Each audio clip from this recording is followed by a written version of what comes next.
And tonight, the Grand Rapids Police Department also getting ready for a busy weekend. Up to 15,000 people are expected to gather downtown tomorrow for what's being called a No Kings Day protest. It's just one of hundreds of demonstrations set to take place to protest the military parade happening in Washington, D.C. tomorrow. Organizers say the event marks the 250th anniversary of the United States Army, but opponents describe it as a dictator-style military parade that coincides with President Donald Trump's 79th birthday. An estimated 1,900 protests are expected across the country tomorrow. Grand Rapids Police Chief Eric Winstrom says he's not expecting any trouble here in our community, but told 13 on Your Side's Alexis Dumergine his officers are ready just in case.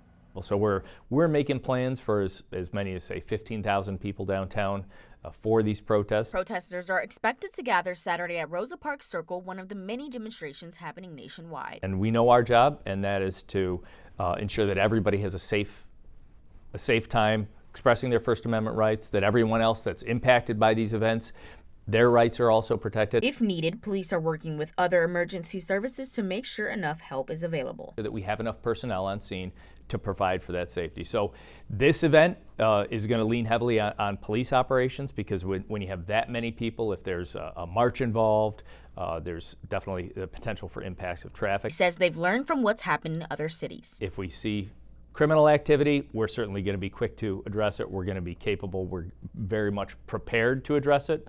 But that's a worst case scenario, and I don't anticipate any problems whatsoever. One major concern is making sure emergency routes stay open. But we have to make sure that individuals, for example, that are trying to get to the Children's Hospital downtown aren't blocked by protesters. So we're not going to put up with illegally blocking of highways or streets, etc. Thanks to early coordination with organizers, police say they feel ready. It does make it easy for us to provide a safe environment, so it is very helpful. If we're talking about a protest at 9 o'clock at night when it's dark, and that protest was just announced today, that's more of a playing catch up and a heavier logistical lift. We're calling people out from on overtime and things like that, but because we have advance notice, we're able to really plan ahead and make sure that this is going to be a safe event tomorrow.